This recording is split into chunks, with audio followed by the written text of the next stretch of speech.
Lyra knew that jumping into the Coldwater River would probably kill her, but she jumped anyway. The alternative was going back to Ronin, and that was a fate worse than drowning. So when she reached the riverbank with his furious howls echoing through the forest behind her, when she saw the dark water rushing past with deadly speed, when every instinct screamed at her to find another way, she did not hesitate. She had hesitated before, 6 times before, to be precise. 6 escape attempts, where she had second-guessed herself, where she had chosen caution over desperation, where she had tried to find safe routes and careful plans. And all 6 times, Ronin had found her, had dragged her back to Ashenvale, had made sure she understood exactly what happened to mates who tried to leave him. The scars on her back were from the first attempt. Silver chains heated until they glowed, pressed against her skin while she screamed.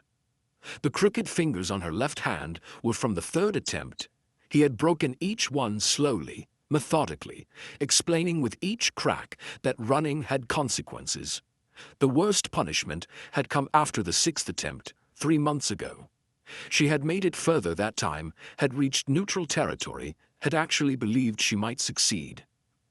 Ronin had tracked her for 2 days, letting her think she was free, letting hope build until it was excruciating.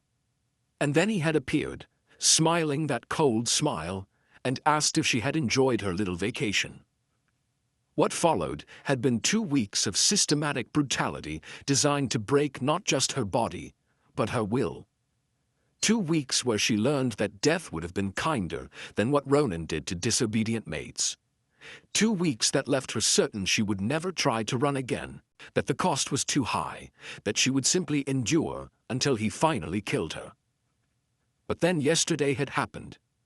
Yesterday, when Ronin had beaten her unconscious for serving dinner 3 minutes late. When she had woken in a puddle of her own blood, alone and forgotten, her ribs screaming with pain that suggested something inside was broken. When she had looked at herself in the cracked mirror and seen a woman she did not recognize, hollow-eyed and defeated, more ghost than person. And something in her had snapped. Some final thread of self-preservation, of refusal to simply lie down and die in that place. She would not give Ronin the satisfaction of breaking her completely. If she was going to die, it would be on her terms, in her way, choosing her own end rather than waiting for him to deliver it. So she had planned this final attempt with the knowledge that it was truly final. No careful route, no safe passage, no attempt to outrun Ronin through the forest where he would inevitably catch her. Just the river, the deadly, freezing, merciless river that marked the border between Ashenvale and Silvercrest territories. If she made it across, she would be free.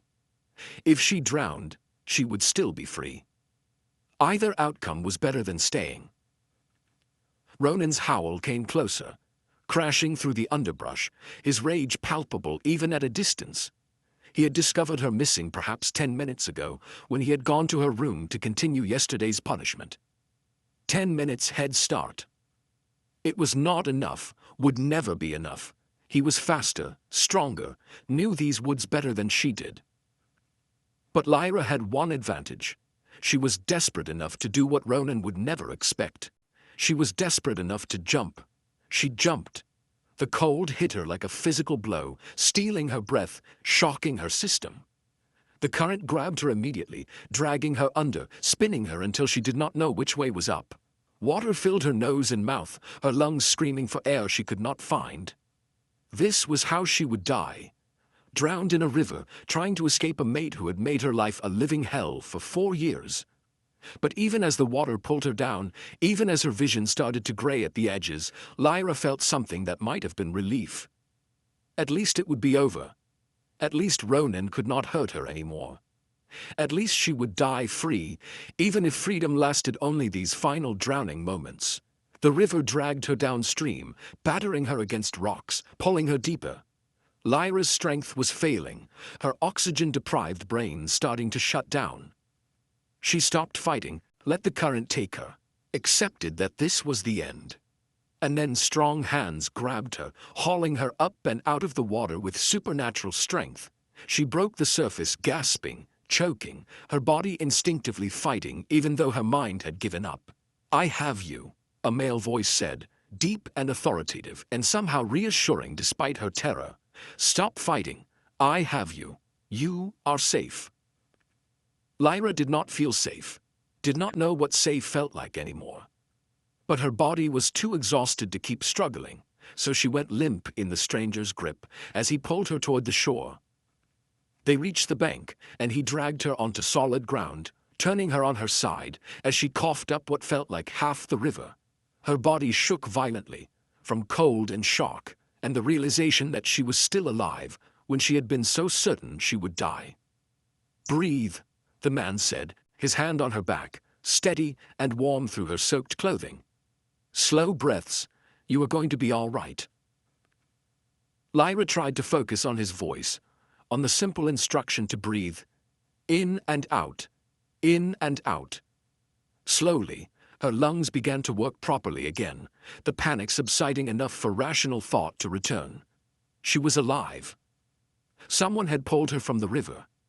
She was on the opposite bank from where she had jumped, which meant she had made it across, had reached the other side, had escaped.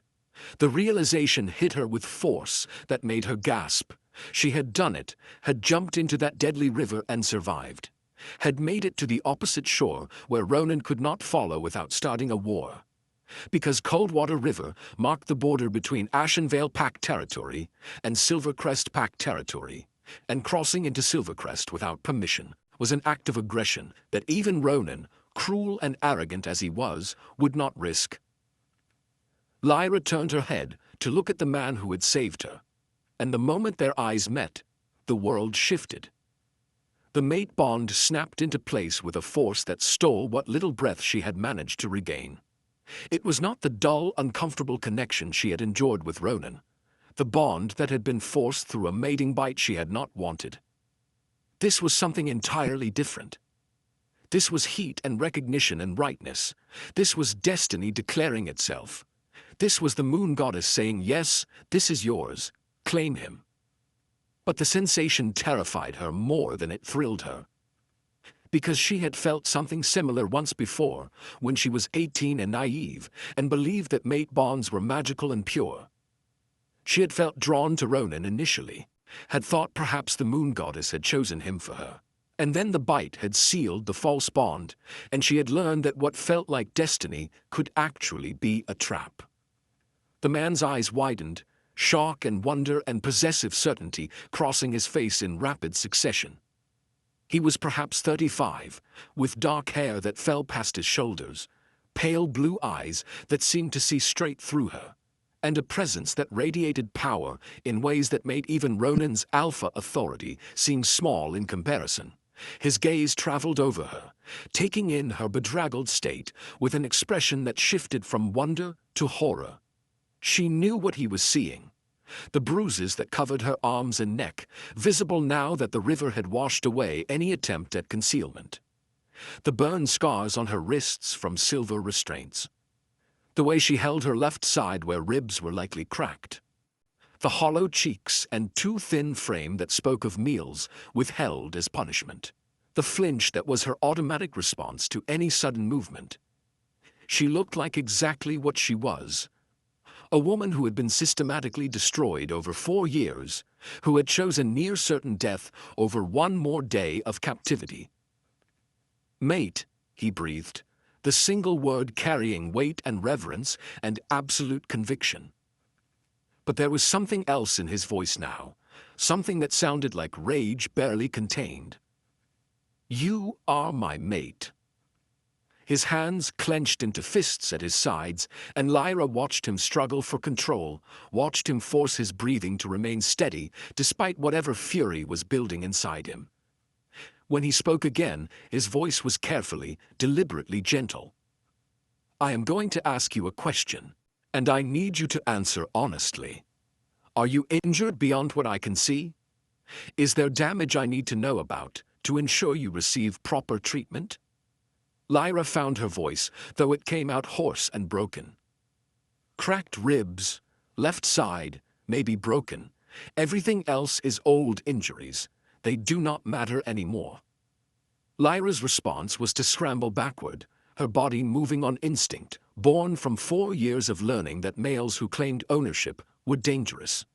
She did not make it far before her strength gave out, her battered body refusing to cooperate. The man did not pursue.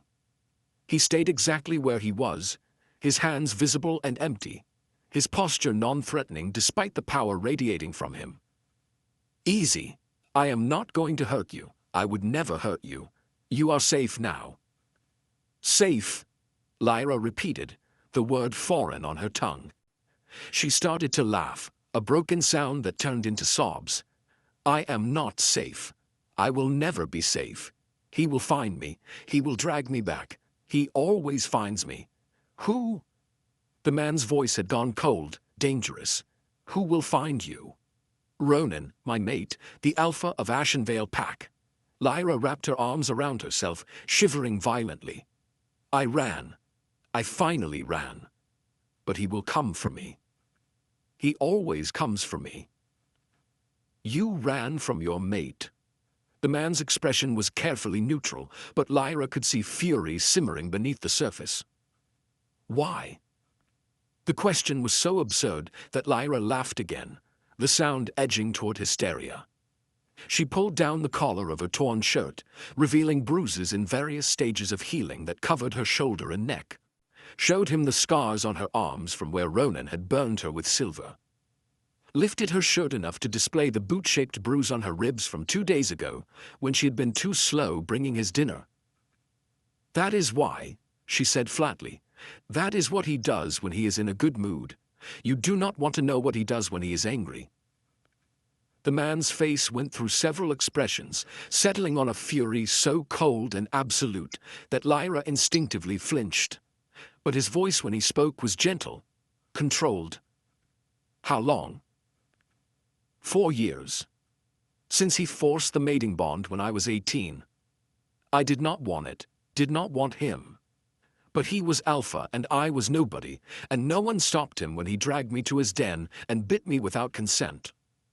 Lyra's voice was flat, emotionless, reciting facts that had lost their power to hurt through sheer repetition. "I tried to run before, 6 times. He always found me, always brought me back, always made sure I understood what happened to mates who tried to leave." "That bond is not valid," the man said, his voice tight with controlled rage. "A forced mating bite is not recognized by the moon goddess. It is a mockery of the sacred bond, a crime that deserves death." "Tell that to Ronin," Lyra said bitterly. "Tell that to the pack that watched him force me and did nothing. Tell that to the neighboring packs who heard my screams and ignored them because an alpha's treatment of his mate is considered internal pack business." She met the stranger's eyes, saw the fury there, the promise of violence on her behalf. "Who are you? Why did you pull me from the river when letting me drown would have been simpler?" "I am Theron, Alpha King of Silvercrest Pack and the Northern Territories. I pulled you from the river because I could not do otherwise when I saw someone drowning. And now that I know what you were running from, now that I feel the true mate bond between us." His pale blue eyes blazed with certainty. "You are mine, Lyra, not his. Mine. The moon goddess chose you for me, and I will die before I let that male touch you again." Lyra wanted to believe him, wanted to accept the protection he was offering, the mate bond that felt so different from the forced connection with Ronin. But 4 years of abuse had taught her that trusting males, even ones who claimed to be saviors, was dangerous. "You do not know me," she said. "You do not know anything about me except that I am broken and desperate enough to jump into a river that should have killed me. That is not enough basis for a mate bond. That is not enough reason to start a war with Ronin. The mate bond does not require a basis. It simply is. And Lyra, I have been Alpha King for 15 years. I have searched for my mate in every pack in the Northern Territories. I had started to believe I would never find her." Theron's voice softened. "And then you jumped into that river, and I felt the pull of the bond even before I saw you. My wolf knew you were mine before I pulled you from the water. That is not coincidence. That is fate." Before Lyra could respond, a howl echoed from the opposite bank. She recognized it immediately, terror flooding through her system with the force of years of conditioning. Ronin. He had tracked her to the river. Theron was on his feet instantly, positioning himself between Lyra and the sound, his body radiating alpha authority. "Stay behind me. He cannot cross the river without my permission, and I will not grant it." Ronin emerged from the trees on the Ashenvale side, still in human form, his face twisted with fury. He was tall and muscular, with blonde hair and green eyes that had once seemed attractive, but that Lyra now associated only with pain and fear. He stopped at the water's edge, his gaze finding Lyra huddled behind Theron. "Lyra," he called across the rushing water, his voice deceptively calm. "Come back. Now. You know you belong to me." "She belongs to no one," Theron said, his voice carrying easily despite the noise of the river. "Certainly not to a male who abuses his mate and forces bonds without consent." Ronin's attention shifted to Theron, and even from across the river, Lyra could see him reassessing the situation. Theron's power was evident, his stance that of an alpha who had never lost a challenge, never backed down from a threat. "Alpha King Theron," Ronin said, recognition and calculation warring in his expression. "I did not realize you were patrolling the border personally. This is a pack matter. My mate ran from me. I am simply retrieving what is mine." "She is not yours," Theron said coldly. "A forced mating bond is not valid. You had no right to bite her without consent, no right to mark her against her will. Under the laws I enforce, what you did constitutes assault and false imprisonment. You are lucky I am feeling merciful today, or I would cross that river and execute you where you stand. She is marked. The bond exists. Every pack in this territory recognizes my claim." Ronin's voice hardened. "You cannot simply take another alpha's mate because you disagree with how the bond was formed." "I can when she is my true mate," Theron said, and the words hung in the air like a declaration of war. "The moon goddess chose Lyra for me. That bond supersedes any false claim you forced upon her. She crossed into my territory seeking asylum. I am granting it. And if you attempt to take her back, you will answer to me."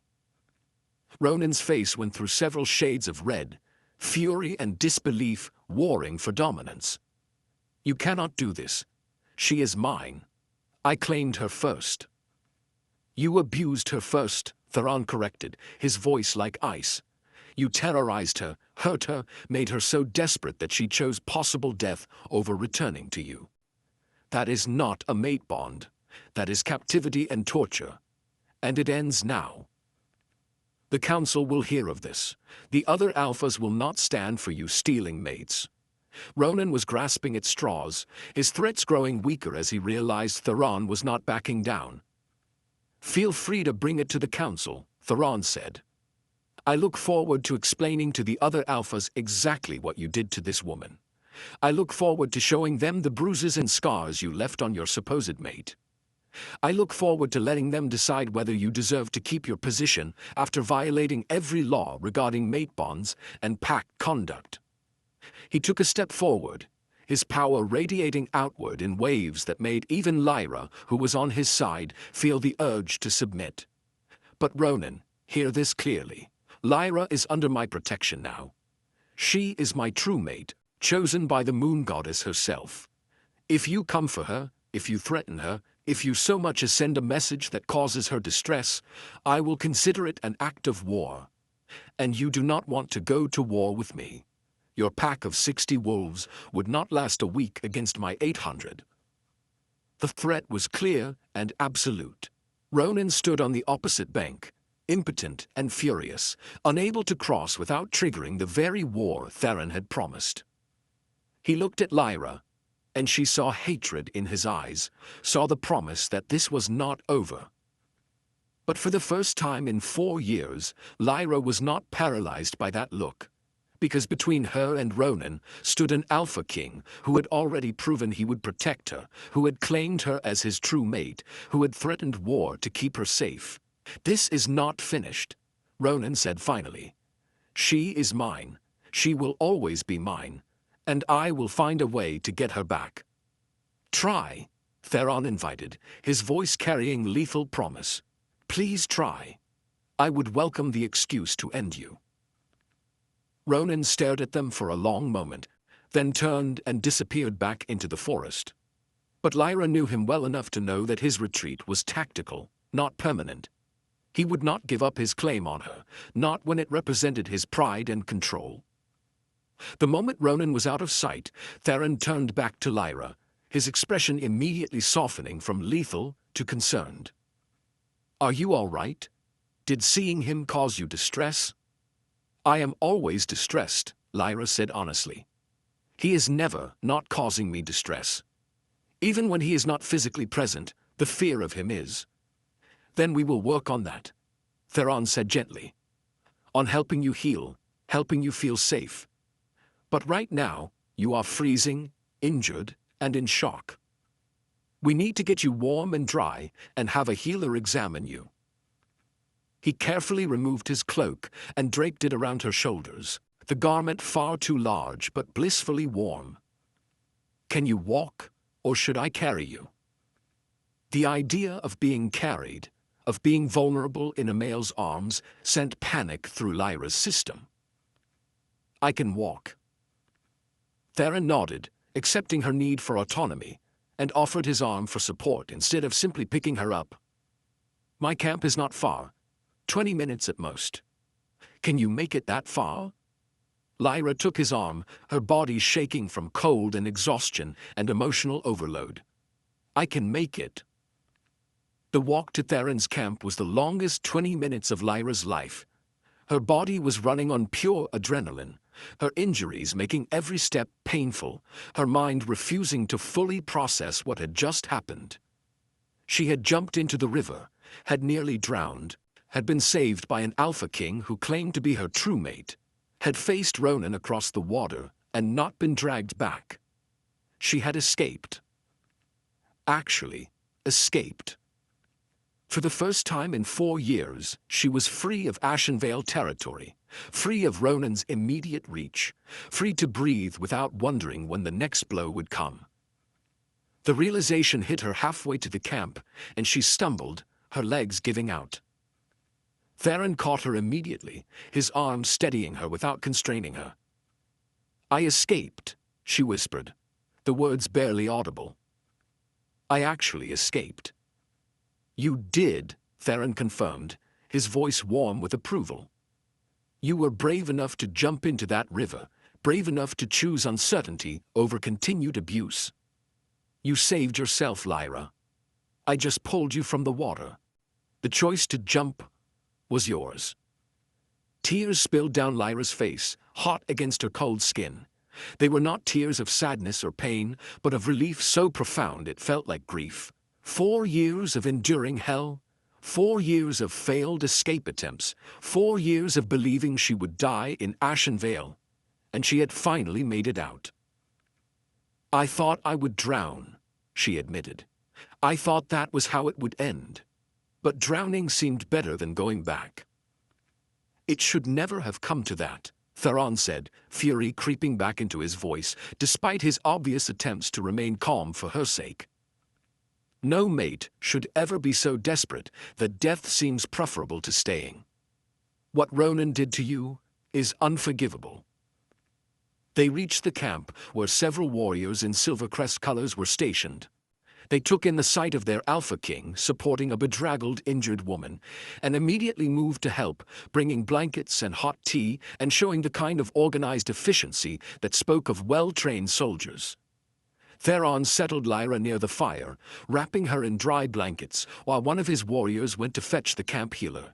He stayed close but not suffocating, his presence protective without being controlling. The healer arrived quickly, an older woman named Mara, who had gentle hands and a no-nonsense demeanor. She examined Lyra's injuries with care, cataloging bruises and scars and near-drowning symptoms with grim professionalism. "She needs rest, warmth, and time to heal," Mara said finally, directing her report to Theron. "The river damage is mostly superficial. Cuts and bruises, water in the lungs, but nothing critical. The older injuries are more concerning. Multiple healed fractures, burn scars from silver contact, and evidence of prolonged physical abuse." Her voice hardened. "Whoever did this to her deserves to be flayed alive." "Noted," Theron said. "What does she need immediately?" "Sleep, if she can manage it. Food when she wakes. And someone to watch her through the night in case of delayed complications from the drowning." Mara looked at Lyra directly. "You are safe here, child. The Alpha King will protect you. Rest." But rest was impossible. Every time Lyra closed her eyes, she saw Ronin's face, felt his fists, heard his voice promising that she would never escape him. Her body was exhausted, but her mind was racing, trapped in 4 years of trauma that refused to release its hold, simply because she had changed locations. Theron seemed to sense her distress. He moved closer, careful to remain within her line of sight, and spoke quietly. "I know you do not trust me yet. I know you have no reason to believe that I am different from Ronin. But Lyra, I need you to understand something. You are my true mate. The moon goddess chose you for me. That means your well-being, your happiness, your safety. They are my highest priorities, not your obedience, not your service, not your fear, your actual well-being." Ronin said similar things, Lyra said, her voice hollow. "In the beginning, before the mating bite. He said he would protect me, treasure me, give me everything I needed. And then the bite sealed, and he showed his true nature. How do I know you will not do the same?" "You do not know," Theron admitted. "You cannot know, not yet. Trust has to be earned, especially from someone who has been betrayed as badly as you have. So I am not asking you to trust me immediately. I am asking you to give me a chance to prove I am different, to show you through actions, not just words, that I mean what I say." He met her eyes steadily. "I am not going to force the mate bond. I am not going to demand acceptance or intimacy or anything you are not ready to give. You will have your own rooms in my residence. You will have freedom to come and go as you please. You will have guards for protection, not control. And you will have time, as much time as you need, to heal and decide what you want. That includes deciding whether you want to accept me as your mate." "And if I decide I do not want the bond?" Lyra asked, testing the boundaries. "Then I will be disappointed, but I will respect your choice," Theron said, though the words clearly pained him. "A mate bond only works if both parties accept it willingly. I will not become Ronin, forcing a connection you do not want. You have had enough of your choices being taken away." It was the right answer. The only answer that could have made Lyra consider staying. She studied Theron's face, looking for signs of deception, for the cracks that would reveal this was all an elaborate trap. But she saw only sincerity, concern, and a barely controlled fury that seemed directed entirely at Ronin, rather than at her.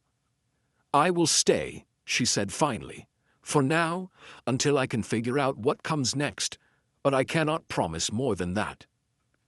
"That is enough," Theron said. "More than enough. Thank you for giving me a chance." They traveled to Silver Crest's main territory 2 days later, once Lyra was strong enough to ride. Theron kept his word about her autonomy, giving her a horse of her own, rather than expecting her to ride with him, surrounding her with female warriors who understood without being told why a traumatized woman might not want to be in close contact with males. The journey gave Lyra time to observe Theron, to watch how he led his warriors, how he made decisions, how he balanced authority with respect. She saw him settle a dispute between 2 gods with fairness, saw him personally check on a warrior who had been injured in training, saw him stop to help a young wolf who had gotten separated from her patrol. She also felt the true mate bond growing stronger, pulling at her with increasing insistence, demanding she acknowledge it, demanding she accept what the moon goddess had decreed. It was nothing like the dull, uncomfortable connection with Ronin. This bond felt warm, right, safe in ways she had forgotten were possible. But Lyra had learned not to trust feelings. Feelings could be manipulated, could be wrong, could lead to situations where you ended up trapped and hurt and wishing you had never been born. So she kept her distance, maintained her wariness, and tried not to think too hard about what it meant that her true mate had saved her from drowning. They arrived at Silvercrest on the evening of the third day. The pack's main territory was built around a natural hot spring, with the royal residence positioned to overlook both the springs and the valley beyond. It was beautiful in ways that Ashenvale had never been. Prosperous and well-maintained, and clearly governed by someone who cared about more than just personal power. Theron showed Lyra to a suite of rooms in the residence, true to his word about giving her privacy and space. "These are yours. I am down the hall if you need anything, but I will not enter without permission. The guards outside are for your protection, not to keep you prisoner. You are free to explore Silvercrest, to meet pack members, to do whatever feels comfortable." He paused at the door. "Tomorrow, we will need to discuss Ronin and what legal recourse we have. But tonight, just rest. Just let yourself breathe without fear for a few hours. You are safe here, Lyra. I promise you are safe."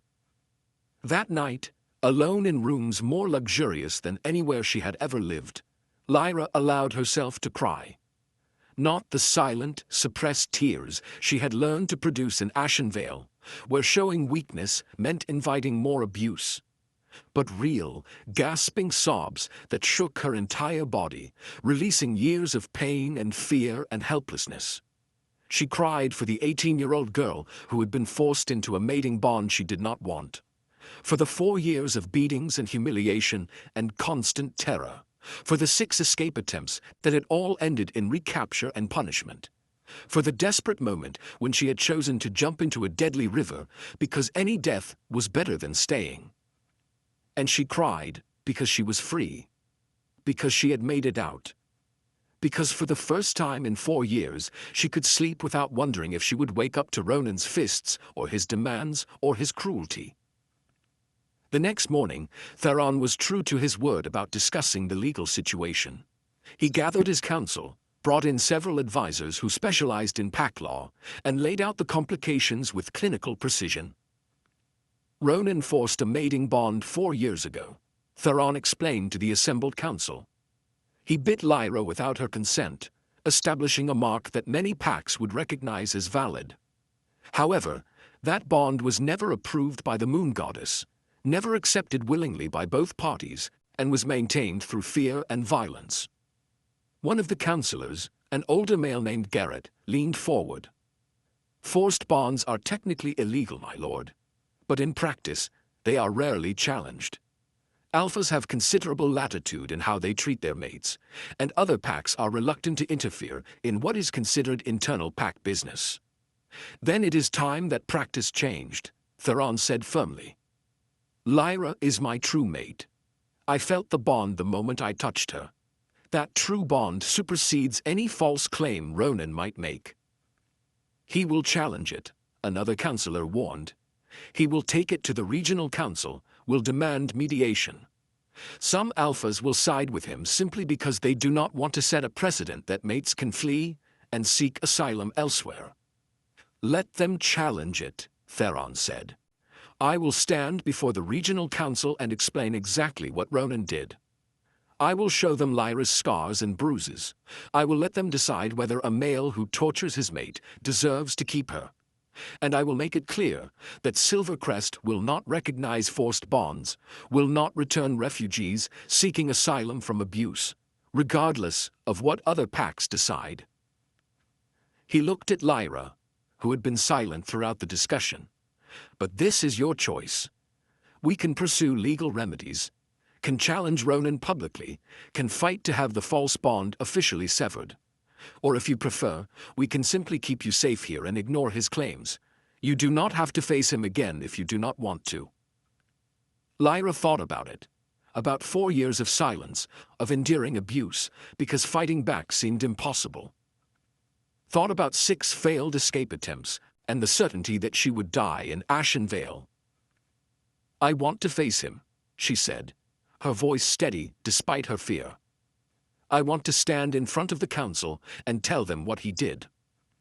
I want other wolves who are trapped, like I was trapped, to see that escape is possible, that there are alphas who will protect them. I want Ronin to answer for what he did to me. Theron's smile was fierce with approval. Then that is what we will do. We will bring this before the regional council at their next meeting. And Lyra, I will stand beside you through all of it. You will not face him alone. The regional council met 6 weeks later, giving Lyra time to recover, to gain weight and strength, to practice telling her story without breaking down. Theron was patient throughout, never pushing, always available if she needed support, but respecting her space when she needed solitude. Those 6 weeks were the strangest of Lyra's life. She had spent 4 years in a state of constant hypervigilance, always braced for the next blow, always calculating how to minimize Ronin's displeasure. Living without that fear was disorienting in ways she had not expected. The first week was the hardest. Lyra jumped at every sound, flinched at every movement, struggled to eat because years of irregular meals had taught her body that food was a privilege that could be revoked at any moment. She barely slept, certain that if she let her guard down, she would wake to find this was all a dream, and she was back in Ashenvale. Theron seemed to understand without being told. He made sure she saw him coming before he entered a room. He kept his movements slow and predictable. He never touched her without asking permission first. And he had female pack members bring her meals, recognizing that she needed time before she could be comfortable around males again. The second week, Lyra ventured outside her rooms for the first time.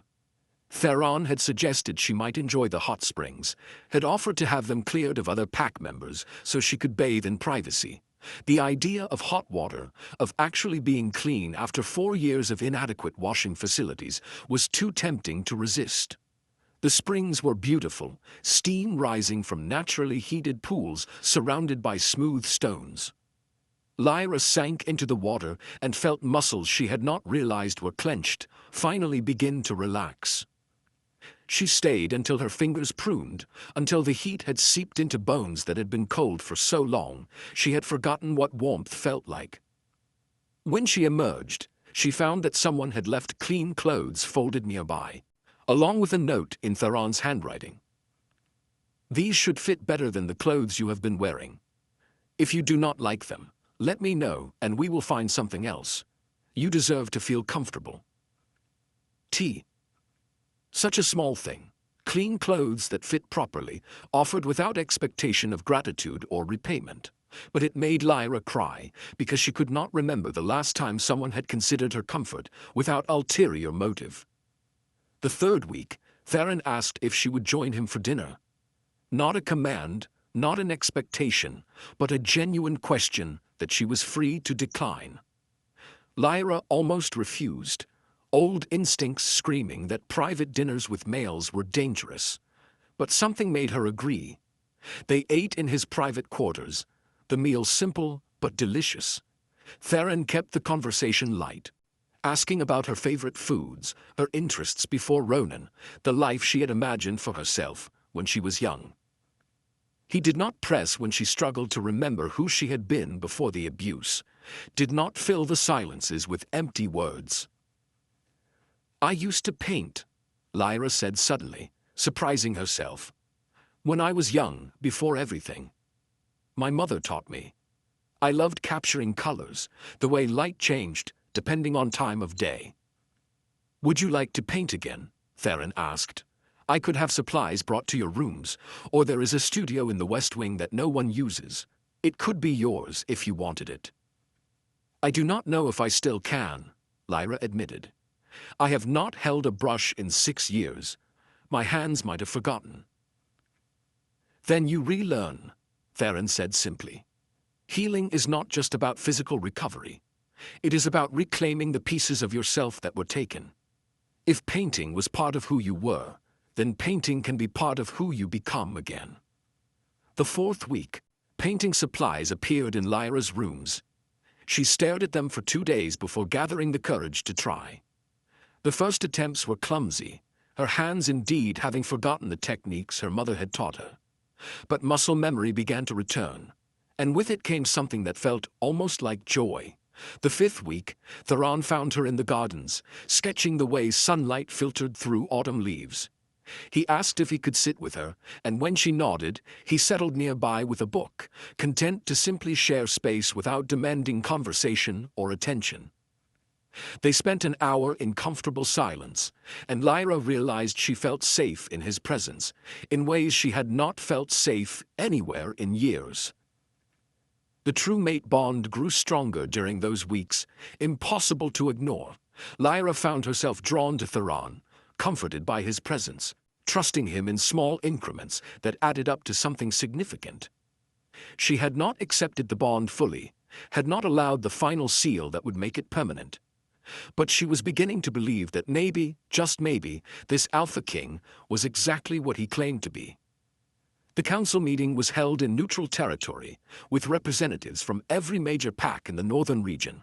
Ronin was there, flanked by his beta and several warriors, looking confident and righteous. He truly believed he would win, that the council would side with him, that tradition and precedent would force Lyra back into his control. He had not counted on Theron being willing to fight the entire council if necessary.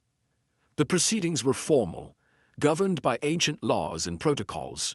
Ronin presented his case first, claiming that Lyra was his mate, that she had run without cause, that Theron had stolen her in violation of mate bond laws.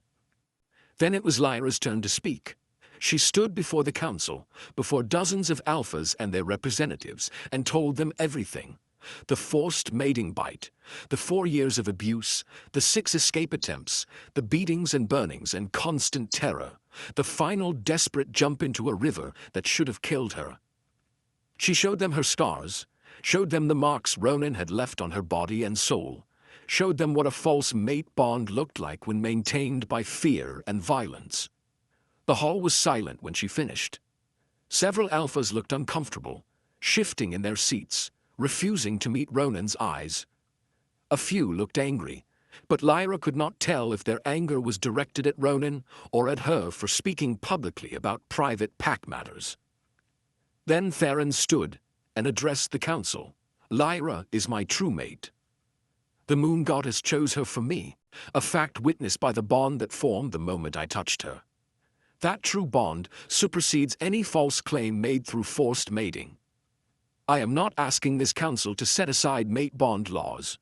I am asking you to recognize the difference between a true bond, chosen by the moon goddess, and a false one, forced through violence. He paused, his pale blue eyes hard as he surveyed the assembled alphas. And I am warning you all that Silvercrest will not recognize forced bonds, will not return refugees seeking asylum from abuse, regardless of what you decide here today. I will not be party to a system that allows males to torture their mates with impunity, because we are all too cowardly to call it what it is. The head of the council, an elderly alpha named Cornelius, was quiet for a long moment. This is a complicated matter. Mate bonds are sacred, but so is pack autonomy. We cannot simply allow mates to flee whenever they are displeased with their alpha's behavior. I was not displeased, Lyra said, her voice cutting through the murmurs. I was beaten, burned, terrorized. There is a difference between fleeing an alpha whose leadership you question and fleeing a mate who uses you as a target for his rage. The regional council recognizes that difference, Cornelius said finally. And in this case, the evidence of abuse is undeniable. Alpha Ronin, your forced mating bond is declared invalid. Your claim on Lyra is revoked. Furthermore, you will be investigated for violations of pack law regarding treatment of mates. This council does not look favorably on alphas who abuse their authority. Ronin was on his feet, fury transforming his face into something monstrous. You cannot do this. She is mine. I claimed her first. You tortured her first, Theron corrected coldly. And now you lose her. Forever. If you attempt to reclaim her, if you threaten her, if you so much as speak her name where she might hear it, I will consider it an act of war.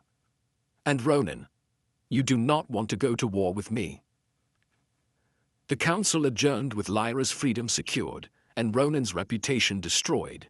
He left the hall in fury, but without Lyra, without any legal claim to bring her back. She was free, truly, legally, permanently free. That night, alone with Theron in Silvercrest's residence, Lyra finally allowed herself to accept what she had been feeling for weeks. I want to accept the mate bond, she said. The true bond. With you. If the offer is still open. Theron crossed the room and cupped her face gently, his touch reverent. The offer will always be open. You are mine, Lyra, my true mate, my Luna, my everything, and I will spend every day proving I am worthy of you. When he kissed her, when they allowed the mate bond to seal completely, Lyra felt something she had thought lost forever. Hope. Safety. The certainty that she was exactly where she was meant to be. She had jumped into the river to escape an abusive mate. The Alpha King had been waiting on the other side. And in choosing to save her, he had given her not just life, but a future worth living. What did you think of Lyra's escape and redemption? Have you ever had to make a desperate choice that changed everything? Drop your thoughts in the comments. And if you loved this story of the woman who jumped into a river to escape abuse and found her true mate waiting on the other side, hit subscribe and join our pack. New stories drop every week, celebrating wolves who choose freedom over captivity, Alpha Kings who recognize true mates, and the courage it takes to jump into the unknown rather than stay in hell. Remember, sometimes the scariest leap is the one that saves you, and the person waiting on the other side might be exactly who you need. Did you want part 2? Let me know in the comments.